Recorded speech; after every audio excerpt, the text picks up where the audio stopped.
Full മഞ്ഞാണ്. ഈ വെള്ള കാണുന്നുണ്ടല്ലേ full മഞ്ഞാണ്. ഇതാണ് താഴെ അതിമനോഹരമായിട്ടുള്ള ഗ്രാമവും വഴികളൊക്കെ കാണാനുണ്ട് കേട്ടോ. ദിൽവാലയിലെ അവൻ്റെ പാട്ടൊക്കെ എടുത്തത് ഇവിടെയാണെന്ന് തോന്നുന്നു. ഇവിടെ എവിടെ എടുത്താലും ഒരുപോലെ തന്നെയാണ്, അത്രയും ഭംഗിയുണ്ട്. നമ്മുടെ ട്രെയിൻ മുന്നോട്ട് പോകുന്നു.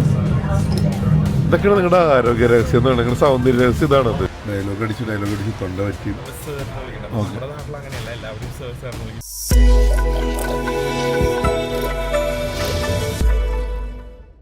കാഴ്ചകൾ സത്യം പറഞ്ഞാൽ രണ്ട് കണ്ണ് പോരാന്ന് തോന്നിട്ട് സ്വിറ്റ്സർലൻഡിൽ എത്തിക്കഴിഞ്ഞാല് രണ്ട് കണ്ണും കൂടി നെറ്റിയിൽ വരായിരുന്നെങ്കിൽ 4 കണ്ണുകൊണ്ട് കാണരുത് തോന്നും. അല്ലെങ്കിൽ 2 കണ്ണും ബാക്കിൽ അത്രയും കാഴ്ചകളുണ്ട്, രക്ഷയില്ല. ഇപ്പൊ ജോർജിലാണെങ്കിൽ വാദോരാതെ സ്വിറ്റ്സർലൻഡിനെ പറ്റി പറഞ്ഞിട്ട് തീരണില്ല. ജോർജ്, എന്താണ് സ്വിറ്റ്സർലൻഡിനെ പറ്റി ഇത്രയും വാചാലനായിട്ട്? ഇവിടുത്തെ ആൾക്കാരൊക്കെ മൊത്തത്തിൽ എങ്ങനെയുണ്ട്? 8 മണിക്ക് ബെഡിൽ പോയി കിടന്നുറങ്ങും, ജോലിക്ക് പോവാ. 8 മണിക്ക് കിടന്നുറങ്ങും പക്ഷെ ഞാനല്ല ഇവിടുത്തെ. അത് 9 മണി 9 കടകളൊക്കെ അടയ്ക്കും അല്ലേ? സൺഡേസിൽ 10 o'clock വരെ ഉണ്ടാവും മെയിൻ സ്റ്റേഷനിൽ. പിന്നെ സാറ്റർഡേ 5 മണി 6 മണി കട അടയ്ക്കും. പിന്നെ സൺഡേ ബ്രൂ വീക്ക് എന്ന് പറയുന്നത് വെച്ചാൽ ഭയങ്കര കാമാണ് അവിടെ. പിന്നെ Friday evening party life, evening യങ്സ്റ്റേഴ്സിനെ. ഫ്രൈഡേ സാറ്റർഡേ ഇത്തിരി പാട്ടും ബഹളൊക്കെ ആയിട്ട് ബഹളൊക്കെ വെച്ച് ഡാൻസ് ഒക്കെ ചെയ്യാം. 10 o'clock ക്ലോസ് ചെയ്യണം. പിന്നെ ഇൻസൈഡ് പിന്നെ ശബ്ദം 10 മണിക്ക് അധികം ഭയങ്കര ഹോൺ പാടില്ല, അങ്ങനെയൊക്കെ ഉണ്ട്. പിന്നെ എന്താ പറയാ, സമാധാനം. പിന്നെ ആൾക്കാരുടെ ബിഹേവിയർ ഒക്കെ എങ്ങനെയാണത്? റെസ്പെക്ട്. അവരെപ്പോഴും നമ്മുടെ അടുത്ത് ഹായ് പറയും, ക്രുത്സി എന്ന് പറയും. അതെപ്പോഴും റെസ്പെക്ട് എല്ലാവരുടെ അടുത്തും പറഞ്ഞു. എന്താ പറയണത്? ക്രുത്സി. ഓക്കെ, ക്രുത്സി. അപ്പോൾ നമ്മളത് എപ്പോഴും പറയും, അത് എല്ലാവരോടും പറയും, ഹലോ, ഹായ്. പിന്നെ എന്ത് പറഞ്ഞാലും താങ്ക് യു നമ്മൾ അത് പറയും. അത് ഒരു ഇപ്പോൾ യൂറോപ്പിൽ ഞാൻ കുറേ ഇപ്പോൾ ഇറ്റലി ആയാലും ജർമ്മനിയിലൊക്കെ ട്രാവൽ ചെയ്താലും ഫ്രാൻസിലായാലും അവിടെ നിന്ന് അങ്ങനെ പറയുന്നത് ഞാൻ കണ്ടിട്ടില്ല. പക്ഷേ സ്വിറ്റ്സർലൻഡിൽ എല്ലാവരും താങ്ക് യു പറയും, എല്ലാവരോടും ഹലോ പറയും. ഇപ്പം നമ്മൾ അറിയാത്ത ആൾക്കാരായാലും. അപ്പോൾ ഗീവ് റെസ്പെക്ട്, ടേക്ക് റെസ്പെക്ട്. അങ്ങനെയാണ് ഇവിടുത്തെ ലൈഫ് സ്റ്റൈൽ. അതിനെ പറ്റി ഭയങ്കര പ്രൗഡായിട്ടുള്ള ആൾക്കാരെന്ന് പറഞ്ഞല്ലോ. നമ്മളും ഇവരെ പരാതി എന്താണ്? ഒരുപാട് റെഫ്യൂജീസ് കയറി വരുന്നുണ്ടെന്നുള്ളത്. റെഫ്യൂജീസ് വരുന്നുണ്ട്. പിന്നെ ഒന്നാമത്തെ കാര്യം, നമ്മളിപ്പോൾ ഒരു രാജ്യത്ത് വന്നു കഴിഞ്ഞാൽ ആ രാജ്യത്തിന്റെ കൾച്ചറായിട്ട് നമ്മൾ അഡാപ്റ്റ് ആവണം. നമ്മൾ നമ്മുടെ ഒരു കൾച്ചറല്ല എവിടേക്ക് കൊടുക്കുന്നത്. പക്ഷേ റെഫ്യൂജീസ് കുറച്ച് ആൾക്കാർ, എല്ലാവരും പറയില്ല, അവര് ശരിക്കും അവരുടെ കൾച്ചർ ഇവിടെ അഡാപ്റ്റ് ചെയ്യാനാണ്. അത് ഇവിടുത്തെ ആൾക്കാർക്ക് കുറച്ച് കൺവീനിയന്റ് അല്ല. നമ്മൾ ഇവിടെ ജീവിക്കുമ്പോൾ ഇവിടുത്തെ ആൾക്കാരുടെ ഇവിടുത്തെ സ്വഭാവവും ഇവിടുത്തെ കൾച്ചറായിട്ട് മുന്നോട്ട് പോകണം. ടിപ്പിക്കലായിട്ട് നമ്മുടെ നാട്ടിൽ എങ്ങനെയാണോ അത് ഇവിടേക്ക് അഡാപ്റ്റ് ചെയ്യുന്നത്, ഇവിടുത്തെ കൾച്ചർ നമ്മൾ അഡാപ്റ്റ് ചെയ്യണം. അങ്ങനെയാണ് എനിക്ക് ഇഷ്ടമാണ്. ഡയലോഗ് അടിച്ചിരിക്കുമ്പോൾ തന്നെ പുറം കാഴ്ചകൾ നോക്കിയ ജോർജിന്റെ സൈഡിൽ കൂടി കാണുന്ന കാഴ്ചകൾ, നമ്മൾ ഇരിക്കുന്നതിന്റെ സൈഡ് എന്ന് വെച്ചാൽ മറ്റൊരു ഗ്രാമത്തിലേക്ക് എത്തിക്കഴിഞ്ഞിട്ടാ. യെസ്, ഉയരം കൂടുന്തോറും ചായയുടെ രുചി കൂടുന്നു. ലാലേട്ടൻ പറഞ്ഞ പോലെ ഇവിടെ ഉയരം കൂടുന്തോറും കാഴ്ചകളുടെ ഭംഗി കൂടി വരെയാണ് കേട്ടോ. നമ്മൾ ട്രെയിനാ പോകണം കേട്ടോ. അത് കണ്ടില്ലേ, ട്രെയിൻ കണ്ടില്ലെന്ന് പറയണ്ട. ആ വളഞ്ഞുകൂടെ നമ്മുടെ മുൻവശമാണ് പോണത്. നാട്ടിലേതുപോലെ ഒരുപാട് 10ഉം 14ഉം 15ഉം ബോഗീസ് ഒന്നുമില്ല. പക്ഷെ ഉള്ളതെല്ലാം ഭയങ്കര അടിപൊളിയാണത്. ഈ ഒരുപാട് പഴയ ട്രെയിനായിട്ട് ഒരിക്കലും തോന്നിക്കില്ല. ഞാനിപ്പോൾ ഒരുപാട് ട്രെയിനുകളിൽ കയറി, എല്ലാം പുതിയ ട്രെയിൻ പോലെ തന്നെ. കൂടി വന്നു കഴിഞ്ഞാൽ ഒരു 2 വർഷത്തെ പഴക്കമൊക്കെ തോന്നിക്കുള്ളൂ. പക്ഷെ അത്ര നീറ്റായിട്ട് മെയിൻറ്റെയിൻ ചെയ്തിട്ടുണ്ട് ഇല്ലേ? പിന്നെ ഇവിടെ വീടുകൾ പണിയുമ്പോൾ തന്നെ എല്ലാവർക്കും സൂര്യപ്രകാശം വേണം. അല്ലാണ്ട് ഒരു വീട് വലുത് ഒരു വീട് ചെറുതൊന്നുമില്ല. എല്ലാവർക്കും ഈക്വലാണ് രീതിയിലെ വീട് പണിയാം. പിന്നെ വീട് പണിയുന്നതിന് മുമ്പ് എല്ലാവരുടെ അടുത്തും ചോദിക്കും, ഫുള്ള് എല്ലാവരും സമ്മതപ്രകാരമാണ് വീട് നമുക്ക് പണിയാൻ പറ്റുള്ളൂ. പിന്നെ എല്ലാവർക്കും വ്യൂ ഉണ്ട്. ഇപ്പൊ ഒരാൾക്ക് മാത്രം നമ്മളൊരു വലിയ വീട് വെച്ചിട്ട് ബാക്കിലുള്ള വീട് കുഞ്ഞിതായി പോയി കഴിഞ്ഞാൽ അവർക്ക് സണ്ണ് കിട്ടില്ല, അങ്ങനത്തെ ഇതൊക്കെ ഇല്ല. എല്ലാവർക്കും ഈക്വൽ ആണ്. അടിപൊളി. അതൊക്കെ നോക്കിയിട്ടേ വീട് പണിയാൻ പറ്റുള്ളൂ. സമ്മതിക്കുള്ളൂ. ഇപ്പൊ ഇപ്പം എന്തെങ്കിലും നമ്മളൊരു റിനോവേറ്റ് ചെയ്യണമെങ്കിൽ നമുക്ക് ഗവൺമെന്റ് പറയണം. പിന്നെ ചുറ്റുവട്ടത്തുള്ള ആൾക്കാർക്കൊക്കെ സമ്മതം, പെർമിഷൻ ചോദിക്കും. ഒരാള് നോ പറഞ്ഞാൽ കഴിഞ്ഞു. നമുക്ക് സ്വിറ്റ്സർലൻഡ് കണ്ടാൽ മതിയേ, നമ്മുടെ നാട്ടിൽ നിന്നാൽ മതി. നമുക്ക് നമ്മുടെ ഇഷ്ടത്തിന് മറ്റുള്ളവരുടെ കാഴ്ചകൾ മറിച്ച് ബിൽഡിങ് പണിയണം, മറ്റുള്ളവരെ ബുദ്ധിമുട്ടിക്കണം അല്ലേ? അല്ല, ഓരോ കൾച്ചറുണ്ട്. നമ്മളെ കുറ്റം പറഞ്ഞല്ല. നമ്മുടെ നാട്ടിലും ഇപ്പം അങ്ങനെയൊക്കെ തന്നെയാണ്. ഒരുപാട് പെർമിഷൻസും സംഭവങ്ങളൊക്കെ വേണം, ഇത്ര ഗ്യാപ്പ് ഇടണം എന്നൊക്കെ ഉണ്ട്. പറഞ്ഞു കേട്ടില്ല, സണ്ണ് ഒരാൾക്ക് തടസ്സം ഉണ്ടാവാൻ പാടില്ല, സൂര്യപ്രകാശം കിട്ടണം, ഒരു വ്യൂ മറിയരുത്. അതൊക്കെ തന്നെ ആയിരിക്കണം ഈ നാടിന്റെ പ്രത്യേകത. ലോകം മൊത്തം ഇങ്ങോട്ട് ഒഴുകി എത്തുന്നതിന്റെ കാരണം അത് തന്നെ ആയിരിക്കും. ട്രെയിനൊരു മല കയറി പോകുകയുണ്ടോ? സ്വിറ്റ്സർലൻഡിലാണ് ഇങ്ങനെ മല കയറി പോകുന്ന ട്രെയിനുകൾ കണ്ട് അല്ലേ? നമ്മുടെ നാട്ടിലുണ്ട്. നമ്മുടെ നാട്ടിൽ ഞാൻ ഇവിടെ നിന്ന് നമ്മൾ ബോംബെയിൽ നിന്ന് നമ്മൾ ആ ലോണാവാല ആ സൈഡ് കണ്ടാല സൈഡൊക്കെ പോയപ്പോൾ ഇതുപോലെ മല കയറി പോകുന്നത് കണ്ടിട്ടുണ്ട്.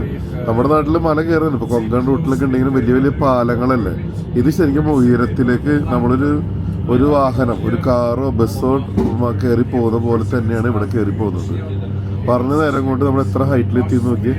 ആ ഗ്രൗണ്ട് ലെവലിലെ റിവറിൻ്റെ അവിടെ നിന്ന് നമ്മളിപ്പോൾ എത്ര മാത്രം ഹൈറ്റിലേക്ക് എത്തിക്കഴിഞ്ഞ് നോക്കിയേ. നമ്മുടെ ട്രെയിൻ ഇങ്ങനെ മല കയറി പോകുന്ന കാഴ്ചകളാണ്ട് കണ്ട, വളഞ്ഞ് പോകുന്ന കാഴ്ചകൾ കണ്ടില്ലേ. യെസ്, ഗ്ലാസ്സിലൂടെ എടുക്കുന്നതിൻ്റെ പേര് തന്നെ ഗ്ലെയറൊക്കെ ഉണ്ട്. സദയം ക്ഷമിക്കണം, വേറൊരു ഓപ്ഷനില്ല. നാട്ടിലേതുപോലെ ഡോറ് തുറന്ന് കൈയൊക്കെ പുറത്തേക്ക് ഇട്ട് നമുക്ക് എടുക്കാനായിട്ട് ഒരു നിവൃത്തിയില്ല. യെസ്, താഴെ നമ്മൾ വന്ന സിറ്റിയാണ് നമ്മൾ കാണുന്നത്. ആ താഴെ കാണുന്ന റോഡുകൾ ഒരല്പം മുമ്പ് വരെ നമ്മുടെ ട്രാക്കിനോടൊപ്പം സമമായിരുന്നു. ഇപ്പോൾ നമ്മൾ എത്രമാത്രം ഉയരത്തിലേക്ക് എത്തി നോക്കിയേ. യെസ്, ഇത് ചിറക് വെച്ച് പറക്കണ ട്രെയിനാണെന്ന് ചിലപ്പോൾ തോന്നൂട്ടോ നമ്മളിത്. അമ്മാതിരി പോക്ക പോണത്. യെസ്, താഴെ ഗ്രാമത്തിൻ്റെ അതിമനോഹരമായിട്ടുള്ള കാഴ്ചകൾ.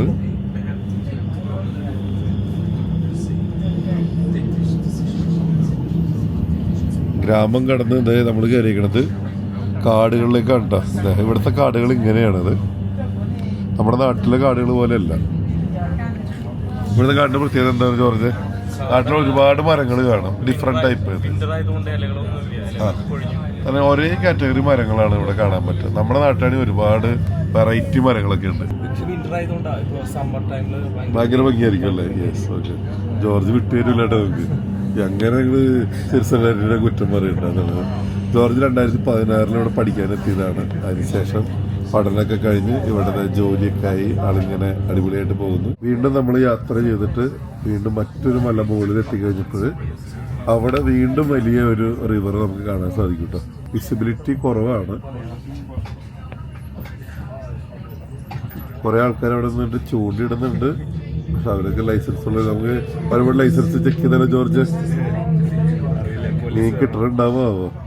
അതോ ഒരുത്തൻ ചൂണ്ടിട്ടപ്പോ അതിനെ പിടിക്കാൻ വന്ന പോലീസുകാരായാലും മതിയില്ല കേട്ടോ. എല്ലാവരും ചൂണ്ടക്കാർ തന്നെ കേട്ടോ. താഴെ എനിക്ക് കണ്ണുകൊണ്ട് കാണാൻ, ക്യാമറയിലുണ്ടോന്ന് അറിഞ്ഞൂടാ, ചൂണ്ട കാണാനുണ്ട്. ക്വാളിറ്റി എന്ന് പറയും. ഇപ്പോൾ ഞാൻ വർക്ക് ചെയ്തത് ഹോട്ടലായിരുന്നു. For example general manager, okay, നമ്മുടെ ഓണർ വരെ നമ്മളെ പേര് വിളിക്കുള്ളൂ. സർ എന്നുള്ള പേര് നമ്മൾ വിളിക്കും. നമ്മൾ പേര് അവരെ വിളിക്കാൻ പാടുള്ളൂ. എത്ര വയസ്സായാലും എത്ര കുഞ്ഞു പിള്ളേരായാലും അവരുടെ പേര് കൊടുത്തേക്കുന്ന പേര് വിളിക്കാനാണ്. ഇപ്പൊ മിലിറ്ററിയിലൊക്കെ ആൾക്കാരെയാണ് നമ്മൾ സർ എന്ന് വിളിക്കുന്നത്. നമ്മുടെ നാട്ടിൽ അങ്ങനെയല്ല, എല്ലാവരും സർ എന്ന് വിളിക്കും. പിന്നെ ഇവൻ ഒരു ജോലിയുടെ ഒരു ആള് കുറവാണെന്നുണ്ടെങ്കിൽ, ഫോർ എക്സാമ്പിൾ വാക്യൂം ചെയ്യാനായിട്ട് കുറവാണ്, ചിലപ്പോൾ ജനറൽ മാനേജർ ആയിരിക്കും അവിടെ ഒഴിവുണ്ടാവുക. ജനറൽ മാനേജർ ഒന്ന് ചെയ്യും. അപ്പോൾ ഒരു എല്ലാവരും ടീം വർക്ക് ആണ്. ഇക്വാലിറ്റി, ഹ്യൂമാനിറ്റി ഇതൊക്കെ ഉണ്ട്. എന്നുവെച്ചാല് അങ്ങനെ വഴക്കും ഇതൊന്നുമില്ല. പിന്നെ കാര്യങ്ങൾ സ്ട്രേറ്റ് ആയിട്ട് പറയും. അത് ശരിയല്ലെങ്കിൽ അത് ശരിയല്ല പറയും. പങ്ക്ച്വാലിറ്റി, സോ അതൊക്കെ കീപ്പ് ചെയ്താൽ മതി. പിന്നെ അങ്ങനെയാണെങ്കിൽ നമുക്ക് ഇവിടെ ജീവിക്കാൻ. അടിപൊളി കേട്ടോ. വീണ്ടും മറ്റൊരു ഗ്രാമത്തിലൂടെ കടന്നു പോകുന്നു. പുറം കാഴ്ചകൾ നോക്കി ഒരു ക്യാൻവാസിൽ വരച്ച ചിത്രങ്ങളൊക്കെ പോലെ തോന്നിക്കും നമുക്ക് ഓരോന്നും. ഈ ട്രെയിൻ വീണ്ടും കയറി പോകാനുള്ള പഠിച്ചോനെ. ഇത് എവിടേക്കാണത്? വീണ്ടും അടുത്ത മല. ഓരോ മലകളും കയറി വരുമ്പോൾ ഒരു സ്റ്റേഷൻ, വീണ്ടും അടുത്ത മല. മുകളിലെത്തുന്തോറും മൂടൽ മഞ്ഞിട്ടാ. നമ്മൾ ട്രെയിൻ പോകുന്ന റൂട്ടായിട്ടാണ് കണ്ടത്. ഫുള്ള് ഫോഗിനകത്തേക്ക് നമ്മൾ കയറി കഴിഞ്ഞു. ട്രെയിൻ ഇങ്ങനെ മല കയറി പോയിക്കൊണ്ടിരിക്കുകയാണ്. സൈഡിൽ അഗാധമായിട്ടുള്ള കൊക്കയാണ് കേട്ടോ. എങ്ങാനും താഴെ പോയി കഴിഞ്ഞാൽ 2 ദിവസത്തും താഴെത്തും. അത്രക്കും ഡീപ്പായിട്ടുള്ള കൊക്കയാണ്. പിന്നെ ഇതിൻ്റെ ഭീകരത പറയണ്ടല്ല. നമ്മൾ യാത്ര ചെയ്യുമ്പോൾ നമുക്ക് സ്വാഭാവികമായിട്ട് നമ്മൾ മനസ്സിലാക്കിക്കോ, ഇങ്ങനെ കുറച്ച് മഞ്ഞ് വീണ് കിടക്കുന്ന സ്ഥലം കണ്ടു കഴിഞ്ഞാൽ, അതായത് ഇപ്പോൾ ഈ കാണുന്നുണ്ടല്ലോ എൻ്റെ ബാക്കിൽ വെള്ളം പോലെ കിടക്കുന്നുണ്ടല്ലോ, ഇങ്ങനൊരു സംഭവം കണ്ടു കഴിഞ്ഞാൽ ഉറപ്പിച്ചോ വീണ്ടും മുന്നോട്ട് യാത്ര ഉണ്ടെങ്കിലും മുകളിലേക്ക് ഹെവി മഞ്ഞായിരിക്കുന്നുള്ളത്. ഓക്കെ, നമ്മളിങ്ങനെ ചെറിയ ചാറ്റൽ മഴയാണെന്ന് നമ്മൾ വിചാരിക്കില്ല. മുന്നോട്ട് നല്ല മഴയൊക്കെ സാധ്യതയുണ്ടെന്ന് കരുതുന്ന പോലെയുണ്ട്. കണ്ടോ, ഇത് കണ്ട കാഴ്ച ഇനി മുകളിലേക്കാണ്. ഇപ്പം തന്നെ കണ്ടു തുടങ്ങിയിട്ടുണ്ട്. നമ്മൾ സാധാരണ നമ്മുടെ മലയാളികൾക്ക് സുപരിചിതം പറഞ്ഞാൽ ക്രിസ്മസിനാണ്. ഈ പുൽക്കൂടൊക്കെ ഒരുക്കുമ്പോൾ നമ്മൾ തെർമോക്കോളിൻ്റെ പൊടി കൊണ്ട് മഞ്ഞുണ്ടാക്കി ഇടില്ലേ. ഇത് ഇവിടെ ഒരു തെർമോക്കോളും വേണ്ട. അതേ കണ്ടോ മുന്നോട്ട് കാഴ്ചകൾ.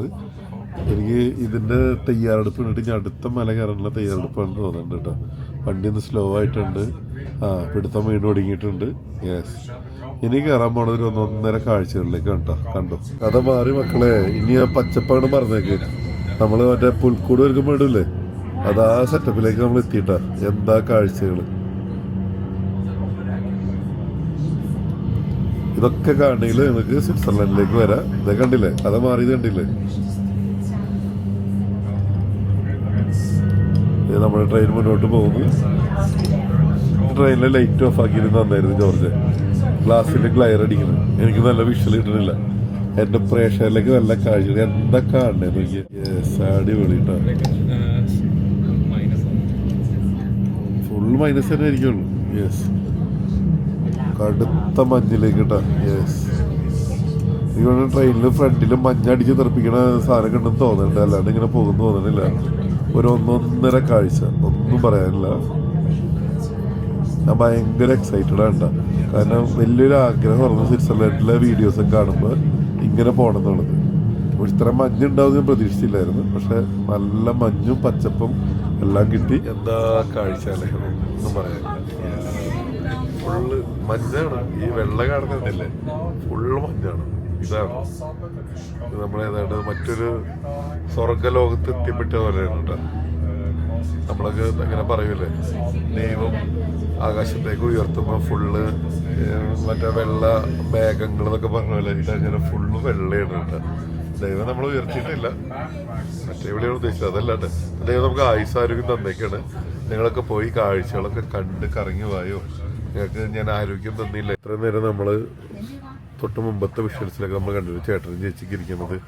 അവിടെ നമ്മൾ പച്ചപ്പ കണ്ടെന്നുണ്ടെങ്കിൽ ഇതേ കണ്ടില്ല, കഥ മാറി ഫുള്ള് ഐസിലേക്ക്. പക്ഷെ ക്യാബിൻ്റെ അകത്ത് നമ്മളിതൊന്നും അറിയില്ല കേട്ടോ. ക്യാബിൻ്റെ അകത്തൊക്കെ നല്ല ചൂടൊക്കെയാണ്. ഇതേ കണ്ടില്ലേ, ഈ തണുപ്പത്തും ജോർജ് ഇരിക്കണമൊക്കെ സൽബാഗാനെ പോലെ മസിലൊക്കെ കാണിച്ചിട്ടാണ് ഇരിക്കുന്നത്. ഈ കാണുന്നത് കണ്ടില്ലേ, ഇത് ഈ കാണുന്ന ക്ലൗഡ്സ് അവിടെയൊക്കെ അതിഭീകരമായിട്ടുള്ള പർവ്വത നിരകളാണ് നമുക്ക് കാണാൻ സാധിക്കുന്നത്. അപ്പോൾ നമ്മൾ സ്കൂളിലൊക്കെ പഠിക്കുന്ന സമയത്ത് ആൽപ്സ് എന്നൊക്കെ നമ്മൾ കേട്ടിട്ടുണ്ട്. അതെ, കണ്ടോ ആൽപ്സ്. നമ്മുടെ നാട്ടിൽ നമ്മൾ പശ്ചിമഘട്ടം എന്നൊക്കെ പറയുന്ന പോലെ തന്നെ ഇത് ഇവിടെ തന്നെ, അല്ലെങ്കിൽ നമ്മൾ വലിയ വലിയ പർവ്വതങ്ങൾ നമ്മൾ പറയാറുണ്ടല്ലോ, അതുപോലെ ഇതേ കണ്ടോ. ഇവിടെ ഒരു രക്ഷയാണ്, ചിന്തിക്കാൻ പറ്റാത്ത ഹൈറ്റാണ് അത്. ദൈവം നമുക്ക് തന്ന കണ്ണിനേക്കാൾ വലുതായിട്ട് വലിയ ലെൻസ് ഒന്നും ഇന്നോളം ലോകത്ത് കണ്ടുപിടിച്ചിട്ടില്ല, അതേ ഭംഗിയിൽ കാണാൻ വേണ്ടിയിട്ട്. അപ്പം ഞാൻ കാണുന്ന ഒരു എക്സൈറ്റ്മെന്റിലാണ് പറയണത്. ക്ലൗഡൊക്കെ 2-3 ലെയർ അടിയിലാണ്. താഴെ അതിമനോഹരമായിട്ടുള്ള ഗ്രാമവും വഴികളൊക്കെ കാണാനുണ്ട് കേട്ടോ. താഴേക്ക് വരുമ്പോൾ ആ മഞ്ഞൊക്കെ മാറിയിട്ട് ഒരേ സമയം വ്യത്യസ്തമായിട്ടുള്ള കാലാവസ്ഥ അല്ലെങ്കിൽ വ്യത്യസ്തമായിട്ടുള്ള ഭൂപ്രകൃതികൾ നമുക്ക് സ്വിറ്റ്സർലൻഡിൽ കണ്ട് മനസ്സിലാക്കാൻ സാധിക്കും. ഇപ്പം കാണുന്നത് നോക്കിയ ഇലകളൊക്കെ പൊഴിഞ്ഞ് നിൽക്കുന്ന മരങ്ങൾ, പക്ഷെ അതിൽ പലതിലും നല്ല ഇലകളുള്ള മരങ്ങൾ നമുക്ക് കാണാൻ സാധിക്കും. അതേസമയം തൊട്ട് മുമ്പ് നമ്മൾ കണ്ടത് മഞ്ഞ് മൂടിക്കിടക്കുന്ന ഫ്രോസൺ ആയിട്ടുള്ള മരങ്ങളായിരുന്നു കണ്ടത്. നമ്മൾ ട്രെയിൻ മുന്നോട്ട് പോയിക്കൊണ്ടിരിക്കുന്നത് ചില വളവുകളിലൊക്കെ എത്തുമ്പോൾ നമ്മുടെ ട്രെയിൻ നമുക്ക് കാണാൻ സാധിക്കും. പിന്നെ ഇങ്ങോട്ട് വരുമ്പോൾ ആ മലനിരകൾ നമുക്ക് വളരെ ഭംഗിയായിട്ട് കാണാൻ സാധിക്കും കേട്ടോ. ആക്ച്വലി നമ്മൾ ലുസൈൻ നമ്മൾ ഇറങ്ങുന്ന സമയത്ത് മൂടിക്കെട്ടിയ അന്തരീക്ഷമായിരുന്നെങ്കിൽ ഇവിടെ വന്നപ്പോൾ നല്ല വെയിലും നല്ല തെളിഞ്ഞ കാലാവസ്ഥയിലേക്ക് നമ്മൾ മാറി മല കയറി എത്തിക്കഴിഞ്ഞിട്ടുണ്ട്. ട്രെയിൻ ഭയങ്കര ഒരു 1.5 ഇറക്കമാണ് കേട്ടോ. ട്രെയിൻ താഴേക്ക് ഇറങ്ങിക്കൊണ്ടിരിക്കണം, കയറിയ പോലെ തന്നെ ഇറങ്ങുന്നു. ഞാൻ നേരത്തെ പറഞ്ഞ നേരേഖയൊക്കെ ഇങ്ങനെ വഴി കണ്ടില്ല, അതൊക്കെ നമുക്ക് അവിടെ കാണാൻ സാധിക്കും.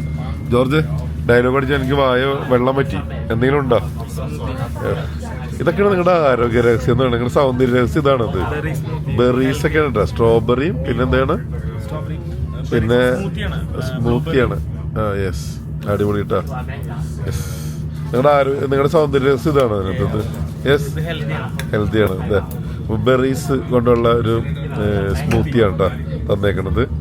യെസ്, ഈ ബാഗിലാണ് സാധനങ്ങളൊക്കെ ഇങ്ങനെ അടുക്കി വെച്ചിട്ട്. മിനി സൂപ്പർ മാർക്കറ്റ് ആണോ? അത്യാവശ്യം എമർജൻസിക്ക് വേണ്ടിയിട്ട്. Yes, okay. വാ, വീണ്ടും നമ്മൾ ഇത്ര നേരം നമ്മൾ കണ്ട ഈ ഇലകളൊക്കെ പോയി ഭയങ്കര ഡാർക്കായിട്ടുള്ള മരങ്ങൾ കണ്ടെങ്കിൽ ഇങ്ങോട്ട് വരുമ്പോൾ വീണ്ടും ഇങ്ങനെ ഇലകളൊക്കെ ഇങ്ങനെ പച്ച പിടിച്ച ഇലകളൊക്കെ വെച്ച് ഇങ്ങനെ വന്നുകൊണ്ടിരിക്കുന്നു. അതിമനോഹരമായിട്ടുള്ള കാഴ്ചയുണ്ട്.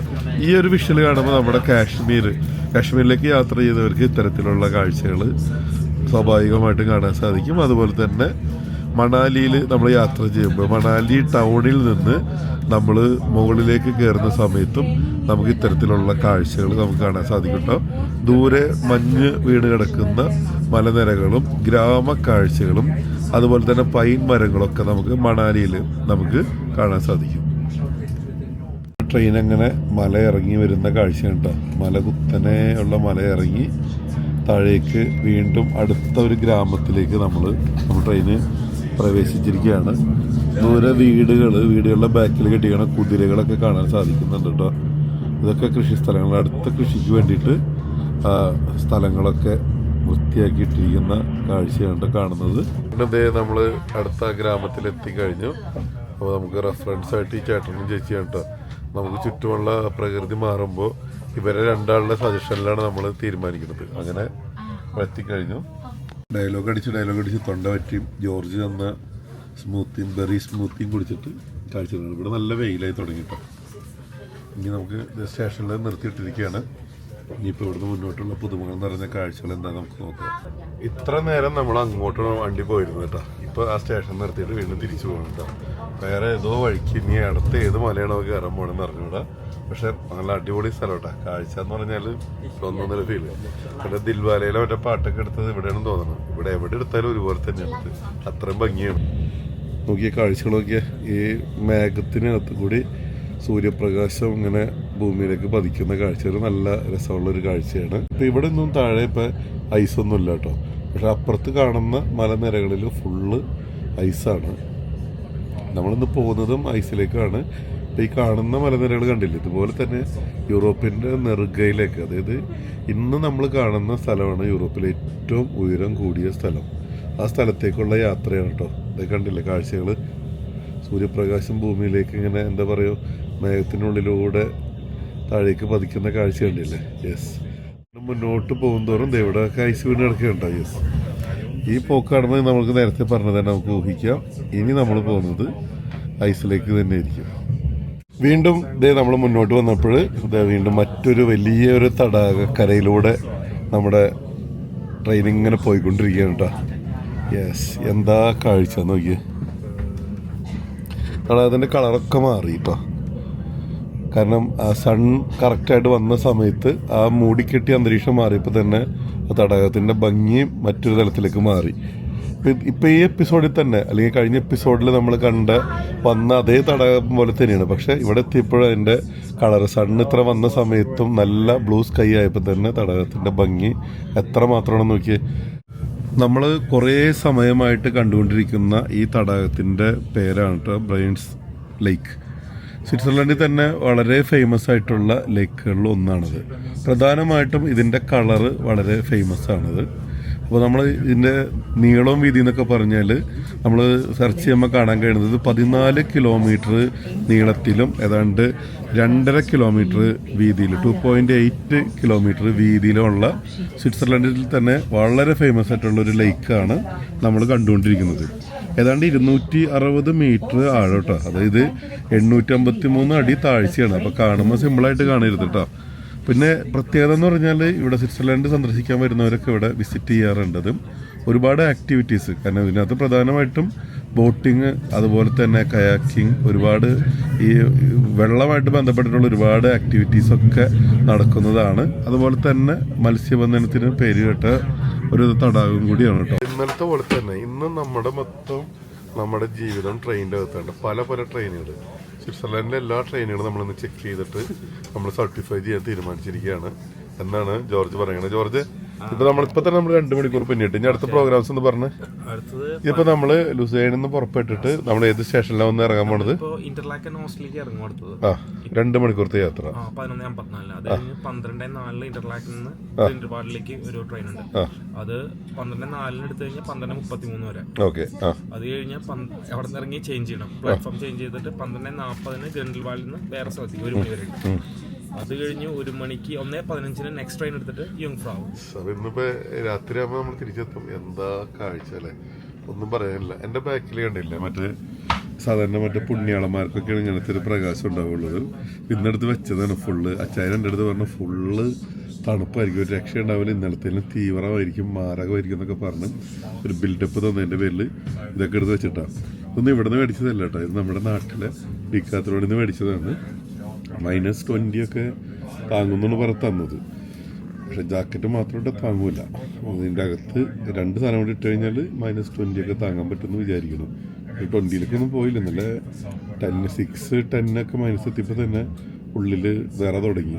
അപ്പോൾ എഴുത്തിലൊന്നും കഥയില്ല, നമ്മൾ തയ്യാറാവണം എങ്ങനെ മാനസികമായിട്ടും നല്ല ഫുഡൊക്കെ അടിച്ച് ഫുൾ എനർജറ്റിക് ആയിട്ട്.